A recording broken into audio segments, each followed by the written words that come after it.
I was 3 hours into a shift that did not officially exist when I found the fever.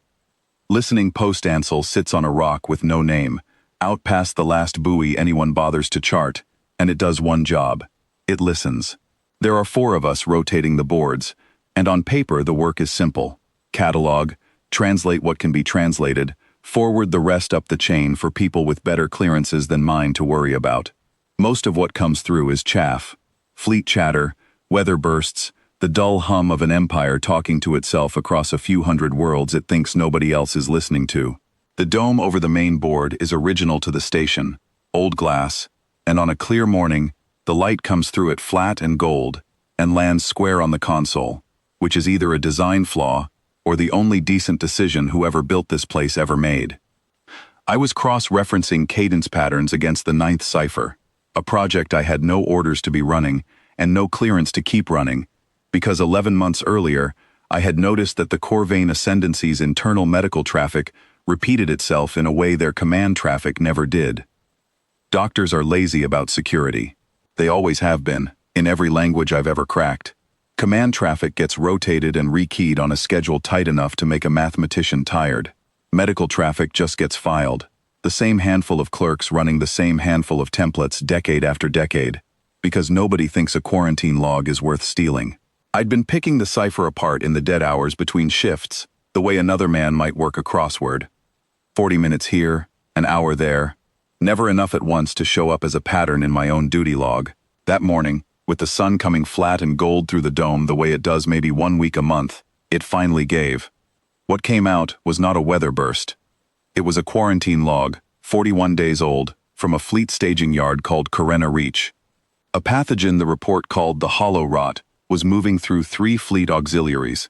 Cryo-storage contamination, they thought at first, though the medical officer writing the log clearly didn't believe that anymore by entry 6. Crew counts dropped in every entry. The early ones still had the shape of a proper report. Symptom onset, containment measures, requested resources. By the last one, the writer had stopped speculating about cause and started listing names, 1 line each. No rank, no unit, just names.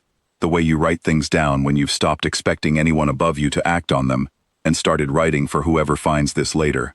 There was no cure line anywhere in the file. There was a request for one, routed up a chain that, as far as I could tell from everything Ansel had ever intercepted in 11 months of watching that cadence, did not have an answer waiting at the other end. I sat with that for a long time. Long enough that the light through the dome went from gold to flat white. Long enough that the board chimed twice for traffic I didn't look at. I ran the translation a second time, thinking I'd made an error somewhere in the cipher's rougher edges, hoping I had. I hadn't. The names were still there the second time through, same order, same short lines. My orders on cipher work were unambiguous, and I'd had them read to me twice. Observe, translate, forward. Never act.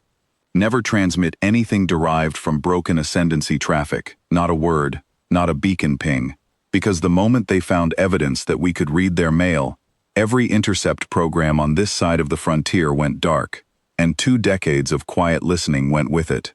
I understood the order. I'd have given the same order, in someone else's chair. But I kept coming back to the medical officer's log, and the plain fact sitting under it. I had, on a shelf 3 decks below me, a cure, not for the hollow rot by that name.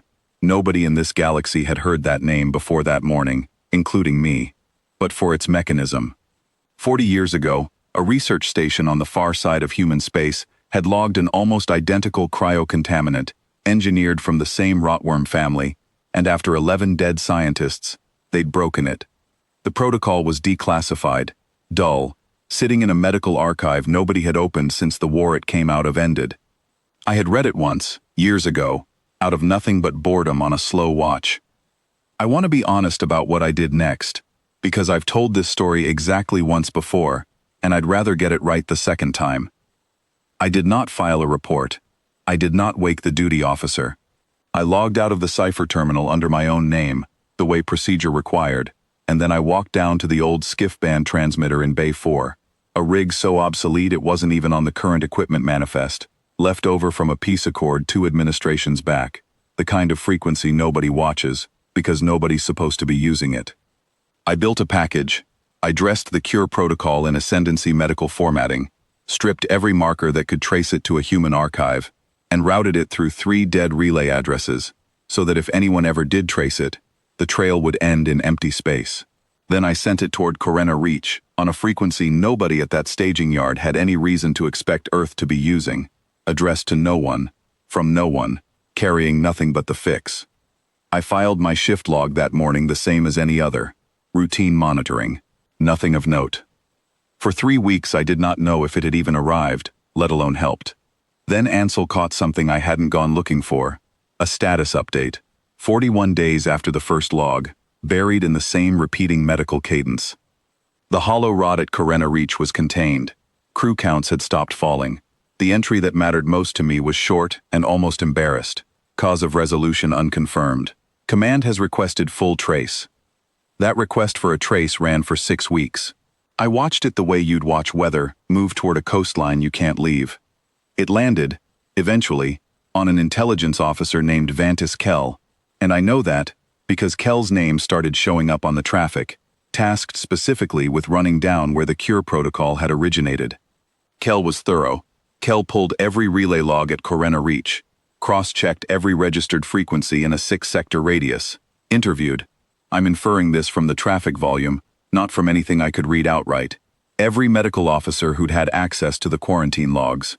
Kell's reports over those 6 weeks went from confident to careful, to something I recognized even translated through a machine, the particular flatness of a person writing down a fact they don't like.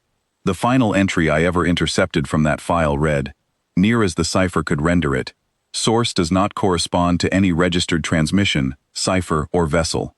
Recommend the matter be logged as an unresolvable interference event and closed. I believe Kell knew that wasn't true. I think Kell understood, sitting with 6 weeks of dead ends, that something had reached into a channel nobody was broadcasting on and put an answer there anyway, and that whatever had done it hadn't wanted to be found. There's a particular kind of quiet in a report like that. Not panic, not gratitude, just a professional closing a file they know is incomplete, because the alternative is admitting there's a hole in your own security you can't measure and can't close. I never told anyone at Ansel what I'd done, not for the first year, and when I finally did tell it, to a friend, off the record, the way I'm telling it now, I told it once and haven't repeated it since, because it isn't the kind of thing you're supposed to be proud of. I broke a cipher I had no business breaking. I ignored a direct order. I used a piece of equipment that wasn't mine to use, to answer a call that was never sent to me, using medicine nobody had asked Earth for. My shift log for that day still exists in the station archive. I've gone back and read it more than once. It says, in its entirety, routine monitoring, nothing of note. That's the part I go back to. Not the fever, not the fleet, not Kell's 6 weeks of careful failure. Just that one line, filed under my own name, true in every particular except the one that mattered. Sitting in a file nobody will ever cross-reference against a quarantine log 40 light-years away, on a shelf in an archive that has no reason to ever be opened again. Close enough, I told myself, closing the terminal that morning. It wasn't ours to answer. We answered it anyway.